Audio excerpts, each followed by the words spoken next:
You are 100% responsible for how you show up in any given space. And while, of course, there are stressors that we all experience throughout our days, you always have the power to shift the way you feel, and it can be as easy as taking an intentional breath. Yes, just by breathing with intention, you can change your energy and take your focus and attention to a place that actually will serve you and allows you to meet the moment as your best self. This interview with Dr. Katie Raher is full of incredible information as she talks through her own healing journey that led her to discover the world of healing breathwork. You are definitely going to want to take notes for this episode, so keep your pen handy and get ready for all of the new programming coming out of Empowered Educator. Head on over to empowerededucator.com/workshops to get the professional development you've been waiting for. I know you want to be an educator and live with more peace and ease and calm, both at home and at work, but you never believed it was possible for you. Empowered Educator workshops will show you the way to get there and give you the concrete strategies you need to live the life you want. So grab your seat at the next Empowered Educator workshop by going to empowerededucator.com/workshops. Remember all the passion and vision you had when you first went into teaching? Feeling like building young minds and creating community through your work would make a lasting impact on this world? Well, those days may feel like they're behind you now because you're exhausted, stressed, and overwhelmed and frustrated, but I'm here to tell you it doesn't have to be like this. In fact, the love of teaching never really went away, but it absolutely needs transformation. Welcome to the Take Notes podcast. I'm Jen Rafferty, former music teacher, mom of two, and certified emotional intelligence practitioner, and I'm here to light the way for you. In order to create a generational change for our kids, we need to shift the paradigm away from the perpetual stress and overwhelm and into a life of joy and fulfillment. This is Education 2.0, where you become the priority, shift how you live your life, and how you show up both at work and at home. So take a sip of steamy morning coffee and grab your notebook. It's time to take notes. Hello, and welcome back to another fabulous episode of Take Notes. I'm here with the fantastic Katie Raher, and I am so excited to share this conversation with you today. She and I met through another person who I was actually doing a podcast with, and it was just very serendipitous, and we were able to chat. Our missions were super aligned. The work we do is so aligned, and I couldn't wait to have her on the podcast. Katie is the founder and CEO of Constant Love and Learning, an award-winning teacher turned school psychologist, a certified trauma-informed breathwork facilitator, and a Kimochi's certified trainer, which we'll definitely be talking about. Dr. Raher helps soul-led educators and changemakers cultivate their well-being and social-emotional learning within themselves, the children they serve, and their larger systems so they can expand and sustain their impact while living their best lives. Hi, Katie. Hello, Jen. I'm so glad to be on the podcast. Yes, I'm so glad you're here. Yes, welcome, welcome. So I would love for you to share, how did you come to do the work that you're doing right now? I mean, we all kind of are traveling on this path of being a teacher and like figuring ourselves out, and you decided to take some different turns. So I'd love for you to share that journey with us. Yeah, absolutely. Because if you had told me 10, 20 years ago that I'd be doing this work, I would have laughed and totally thought you were out of your mind. And so, now here I am leading work focused on well-being, really centering that as the key piece of being able to affect change in children's lives. And as part of that, not only do I lead others, but a big part of that is me also honoring my own well-being on a regular basis. And it wasn't always this way.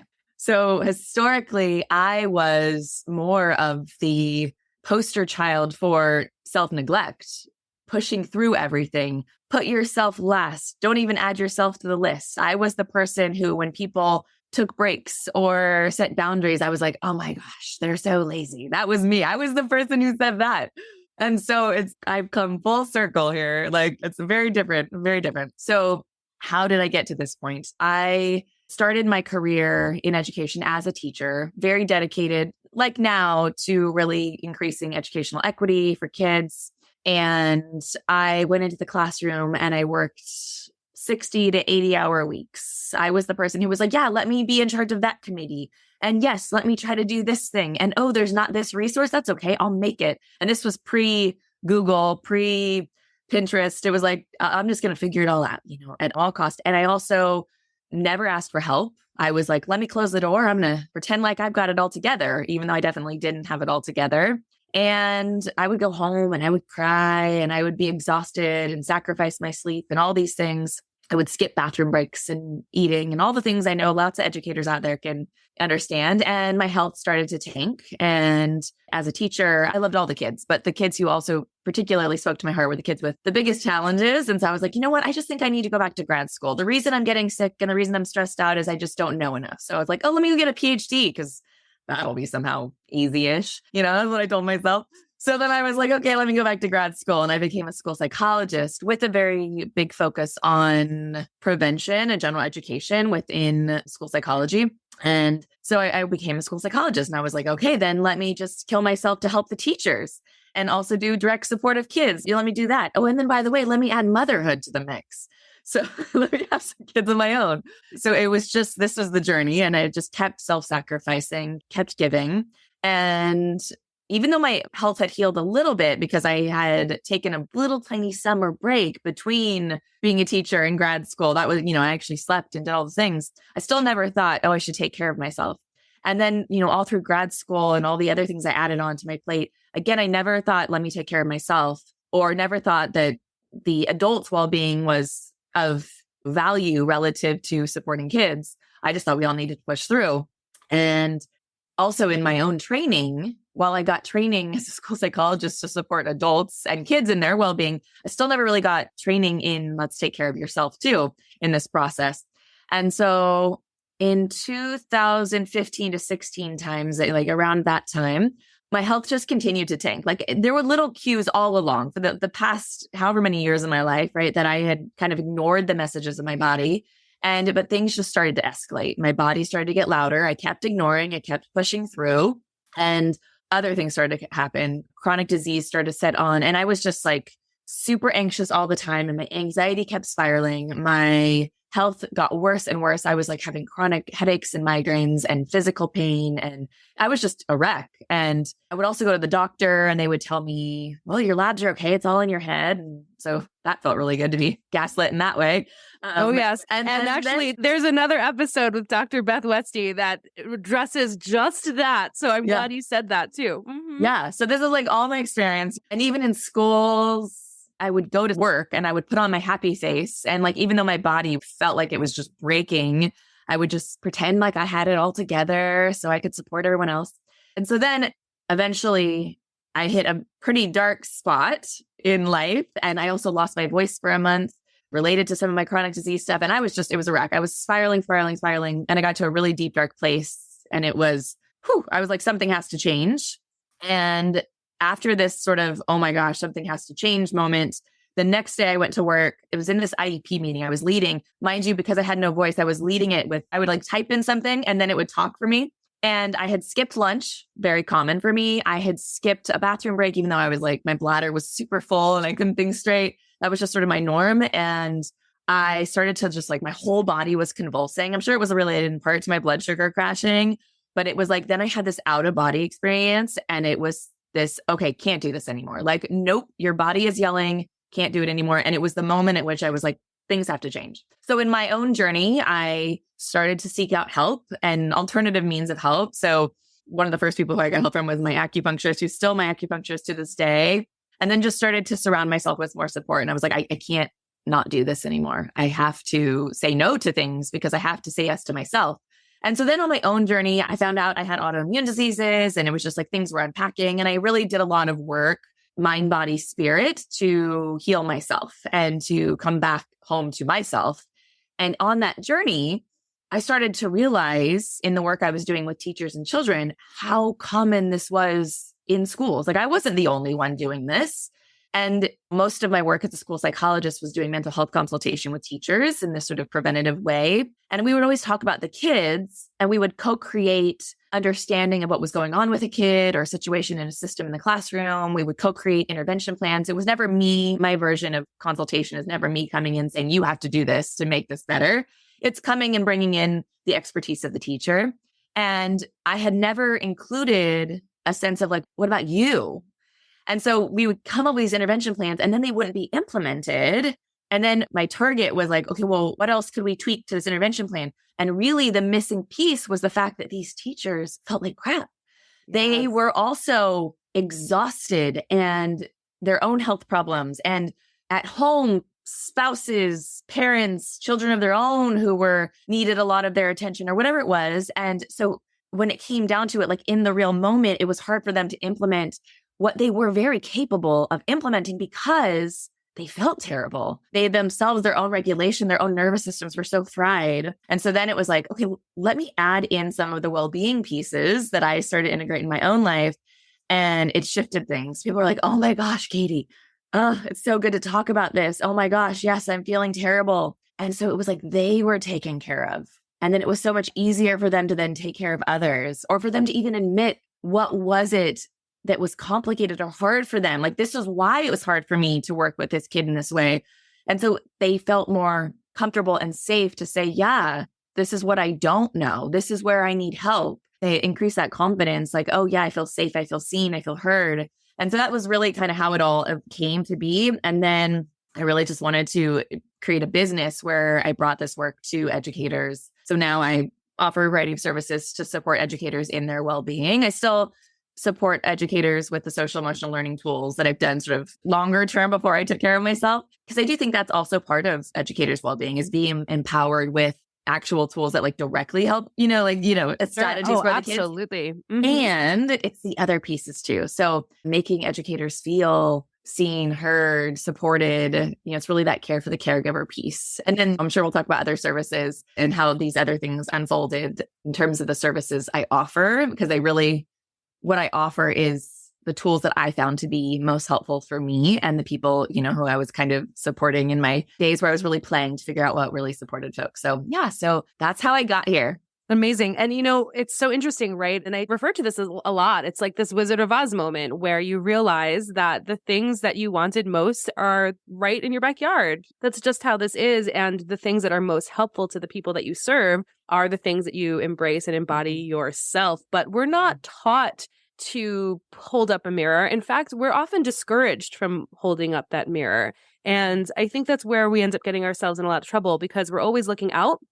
We're looking out for answers. We're looking out for our own value and affirmation of our worth. And at the end of the day, we have all of these things already. And if we just took a moment to pause and ask ourselves, what do I really need in this moment?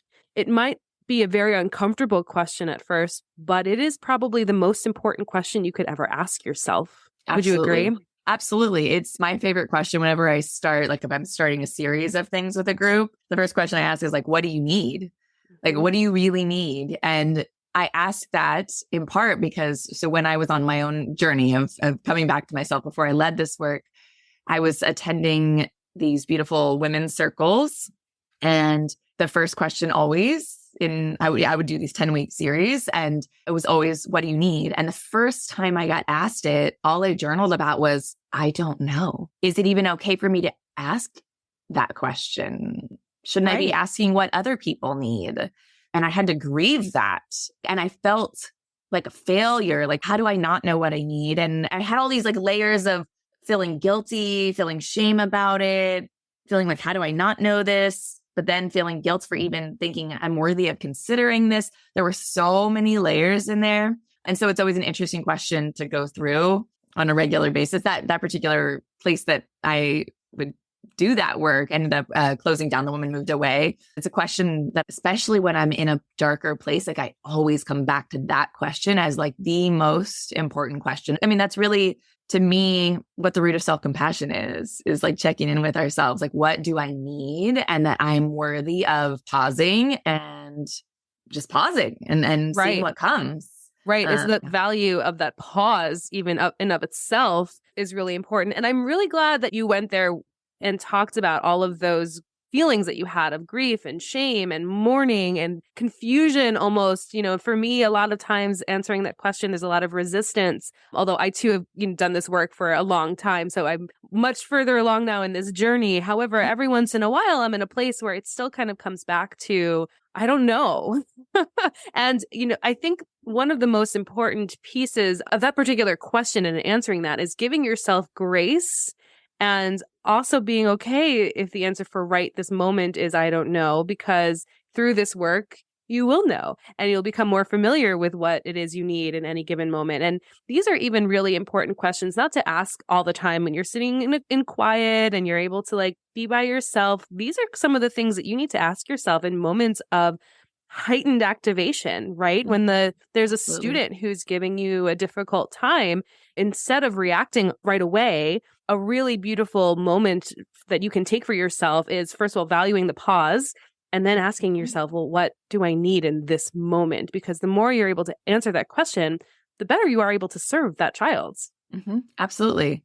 And I think our go-to is what do they need? And obviously we're considering that when a kid is dysregulated, but ultimately what they need is for us to bring our calm, to bring our regulation, to bring our attunement. And so ultimately the question is, what do I need in this moment to be able to do that? So it always comes back to that. And when we don't do that, then as any of us who've been with the kid, we're all human. So we've all had moments where we're not necessarily, we didn't use a pause. We've all had moments where we did react and then things escalate and then they escalate, we escalate. It's and so it's so interesting how so many trainings I've been to throughout, I've been in education for 20 years now, grad school, PDs, whatever, there's always that we'll talk about what to support with kids. And then it's always an afterthought. The last 5 minutes is oh, by the way, you got to take care of yourself because that's how you do all this other stuff. Right. And it's to me, it's always flipped. It's well, if we can support ourselves and we feel really connected here, so much easier to support the others. But that's kind of in the air that we breathe. In a service industry like education, it's this giver syndrome. It's this martyrdom. And that leads to what you said, that self-neglect. And we don't know what it means to honor our own well-being. And we feel guilty for even thinking a thought about maybe honoring ourselves. And so, what is your experience in working with educators kind of navigating through some of that? Yeah.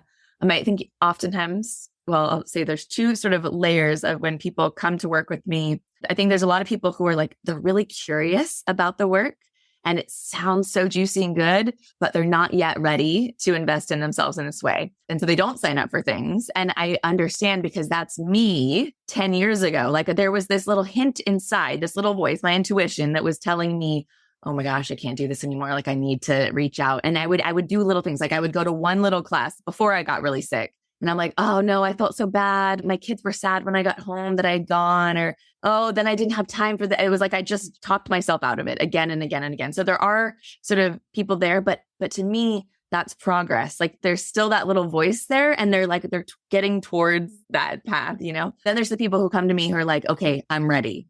I don't know what to do yet, but I'm ready. And they oftentimes are in that space that we were just talking about. They're confused as to what do I need? I don't know. Help me. So sometimes it's they're seeking my answers and they may hold a container for it, but ultimately the actual answers for them are within them. And it's always so unique to each person.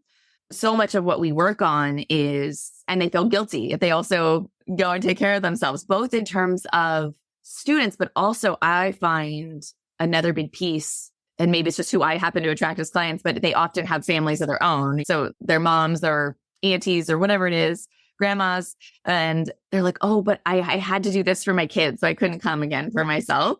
And again, I remember it so well, not setting that boundary.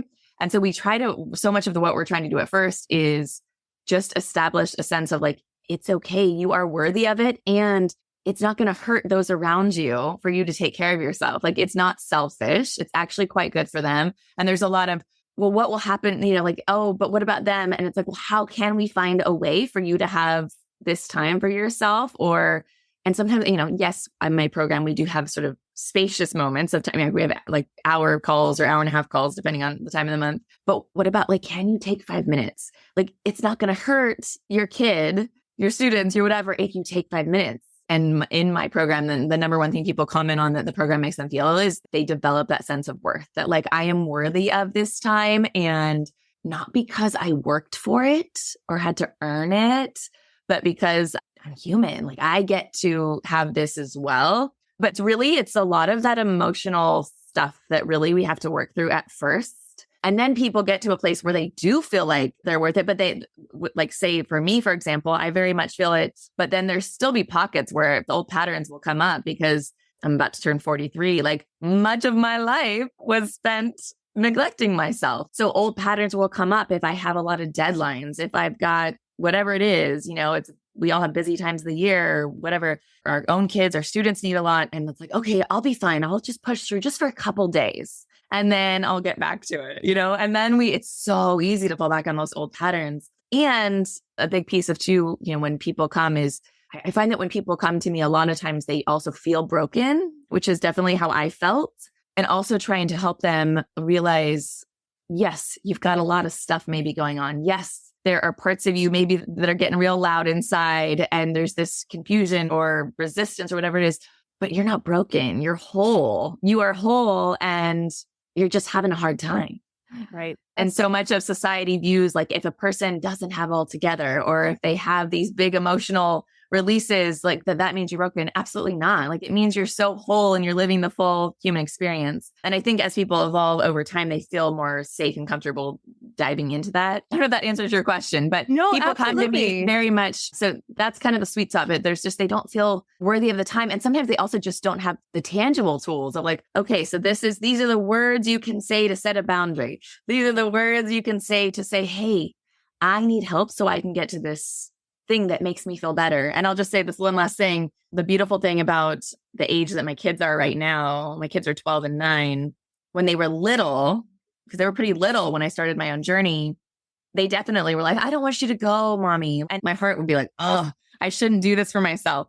But at that point, I was feeling so terrible. Like there was no other choice. But now, because of so many things I've responded to them with, I'll tell them, I would validate their feelings. I know you don't want mommy to go. I know you're sad. And I am able to be a better mommy. I'm able to do this better when I go take care of myself, because then I'm calmer with you. I'm able to support you better. And now my kids are starting to reflect those things back to me with their words, which is so cool. They'll say like, oh, I know, like, yeah, mom, you should go to that because you're always so much just calmer, like more zen or whatever it is when you do those things. And you're always so much better at like, talking through things with me when I'm having a hard time. They get it now, but it's hard to see the light at the end of the tunnel when we have little people we're supporting, or students who sometimes we don't get with our students. We don't get to see that like play out, or we're also sometimes getting messages from our systems that are like, what's wrong with you? Why did you take a day off? Or why did you da, da, da? So it's much harder when there's these other messages fighting us. And that's really, I think, what people also are managing when they come to me. Oh, for sure. And that's, I think, part of what's really important about the work that we do is in educating the educators, we start to change some of these systems, because these systems don't change until people change. And I think a lot of times people talk and then they point fingers at like, well, if my administrator is just blah, blah, blah. Well, guess what? Your administrator is very much a human too. And is struggling through the same things that you are, but we're not talking about it in a way that's safe and productive and healthy so that we can all grow together. Everyone's just kind of pointing fingers at each other and everyone's grumpy about it. So I think this is so important. And especially this idea that we don't need to come to a point in our lives where we are so sick, like what, as you described, or something catastrophic is happening, to go seek help. And this is something that I also think is changing within our society a little bit, little by little. Like I can even see just generationally the way my mother used to talk about like the self-help section at Barnes & Noble. Like, remember bookstores? Totally. Right? But like, that's what my shelves are full of. What she would, now she's changed her tune, especially with the work that I do and what my sister does now. It's all the same. But for me, it's like, well, when you want to learn about something and you want to be better at it, you want to get as much information as possible. And so for me, it's like, well, I'm living this life and I want to be really good at it. So totally. I want to learn as much about me as I possibly can. And when you're talking about like your acupuncturist and the other support that you have in your life right now, you have like Team Katie and I have Team Jen. And my question to the listeners out there, it's like, well, who's on your team? Who are the people that are on your team? And what I want to kind of transition to now is some of the other work that you do, particularly with breath work, because I think now these team players are a lot more varied than maybe they used to be, because all of this new science is coming out as to, what is actually helpful for your nervous system. It's not just about the food that you put into your body and the exercise you do or seeing a therapist. There are so many other places where you can get support and really build this awesome team so you can be your best self, so you can make the impact in this world that you said that you wanted to make, especially as an educator who you are affecting generations. And, I get so passionate about this work because when you do you really well, when you win, everybody around you wins. And this is how we make transformational change in our generations to come. So can you talk a little bit about this other stuff that you do outside of maybe the quote unquote norms of school psychologist? Yeah. And I just want to pause a couple things. One, I just want to say thank you because I know so much of what you do is just lifting people up. That's what you do. All our interactions, like you're just about lifting educators themselves up, but also other people who help educators. And so I just love that because in a society that says we should compete, like you're just all about making sure everybody's lifted up because that's how everyone gets their team. Yes. And there's plenty of need for teams out there. So I just want to say thank you. We're all in this together. And I really believe this. And this idea of working together, I think is fundamental to understanding that we are all human and have all of these very same needs. So thank you, Katie. Because I think that's a big piece of even what can get in the way of our well-being. There's this almost a competitive nature. That's why I stayed in my classroom. I wanted to have the best classroom and I didn't need anyone else. That was my mentality, or that's, what can happen in like administrators can feel that pressure. Like our school's got to get this performance. And so it's like taking away that performative level. And it's just instead coming from this place of like really intentional, human-centered healing, connection, growth, like all that together, So in terms of the team thing, I just wanted to also mention I'm all about that too. I'll tell my people, everybody needs to develop their own IWP. So like an IEP for kids, instead for us, we have an individualized well-being plan. We all have to figure out what works uniquely for us. So some people, my husband, the idea of going to an acupuncturist, heck no, and whatever it is, breath work totally fills me up and fills up so many people, may or may not be your thing. And ultimately though, kid who has an IEP, they have an AEP team. What's that team do? They all make sure that kid's supported in the best way possible. So we all need an IWP team, people who surround us, who support us with that. So sometimes it's even, hey, my intention today is to stop working at 3:00. I need you to remind me and get me out of here because we can self-sabotage. So telling our team and surrounding ourselves and putting that team on the calendar, like I'm meeting with this person today, it's important. We would never miss certain things for our own kids, for our students. We make sure we go to library time and we make sure we bring our kids to basketball or whatever. So we also are worthy of that. And we surround ourselves with a team to help us with that. And so in terms of, one possibility for your IWP and me being part of your team is breathwork. And on my own journey, it was interesting. It's so fascinating to me that I'm actually someone who now advocates for breathwork and teaches it because throughout my life, I had terrible asthma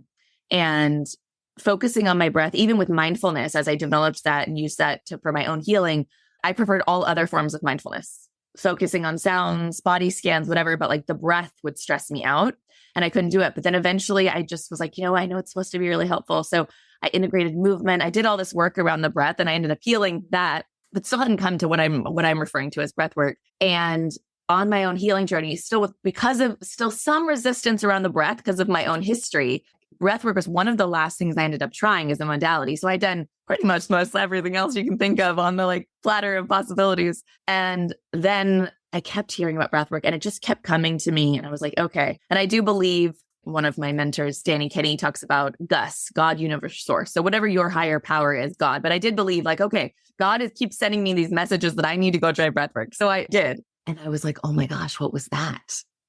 Whoa.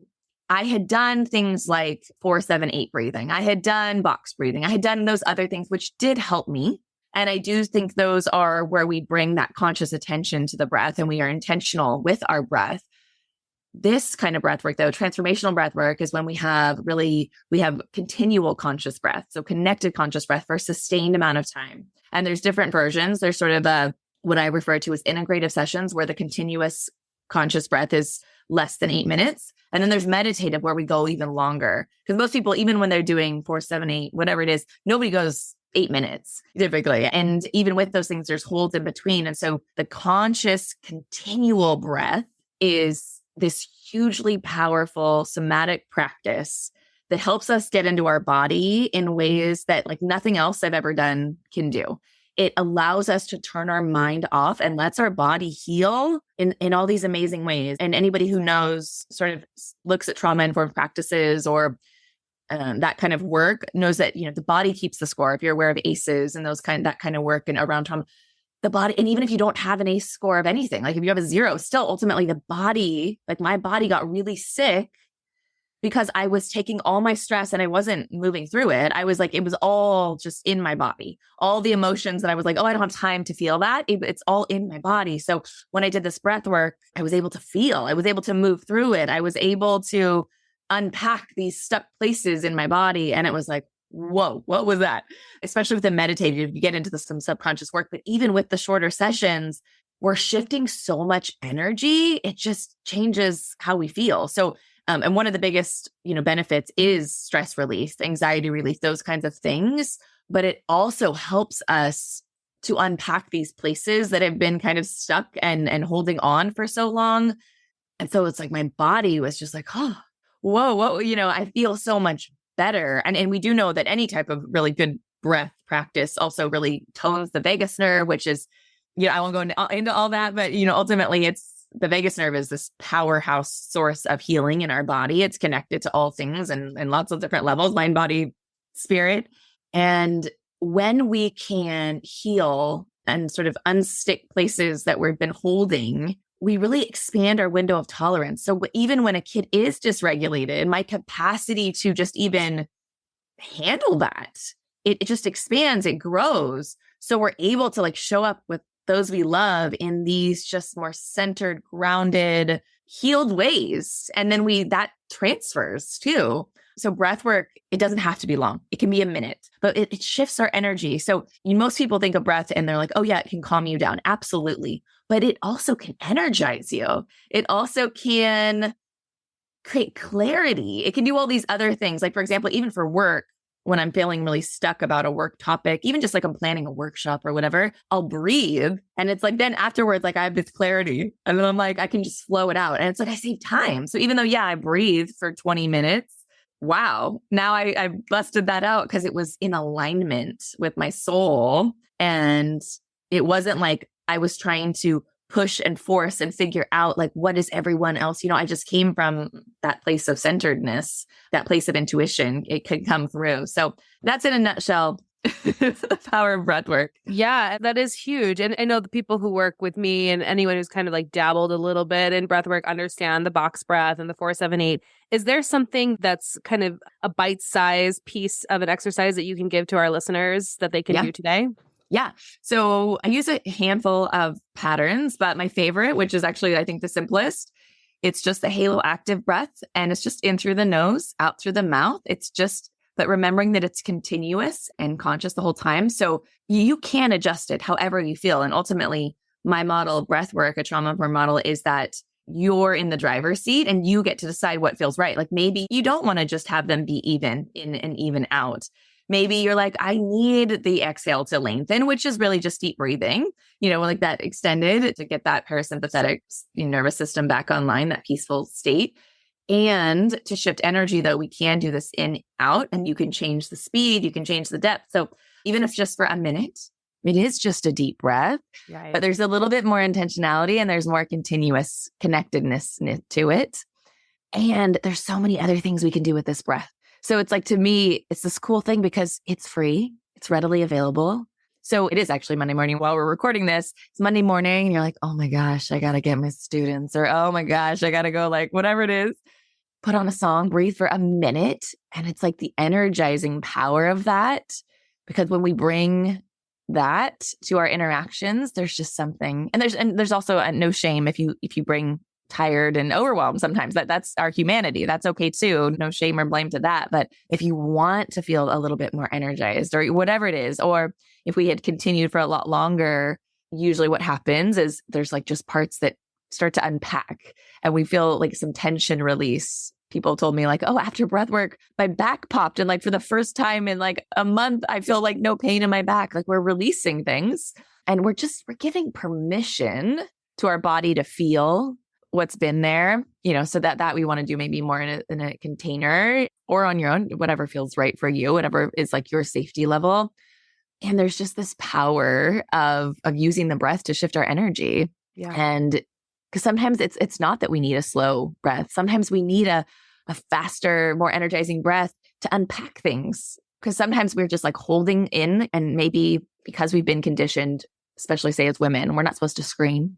We're not supposed to be angry, right? We're supposed to be sweet and, it's okay to be sad, but all these other things, maybe we've been told not to. But sometimes we need to move this energy and let it like come to the surface. And so sometimes in breath work, people yell and people let it rip in other ways, and that's what we need. We need to move through our feelings rather than just shove them in there all the time. Yeah, that release is everything and so healing. Thank you so much for taking us through all of that. Super powerful. And if you're listening and interested in more breathwork, we'll make sure that Katie tells us about her information before we leave. But before we do that, I just need to ask the same question I ask all of my guests, Katie, and that is, what for you is your dream for the future of education?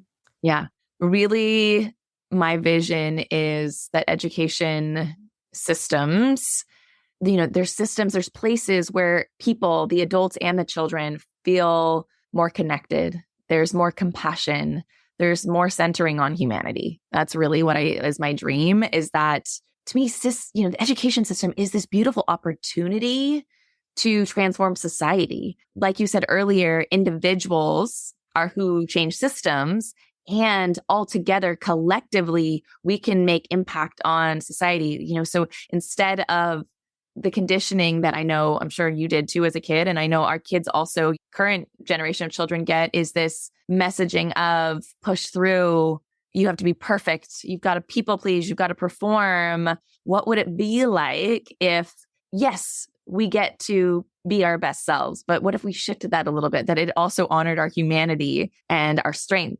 And we tap into that, because I just think in general, society would be happier.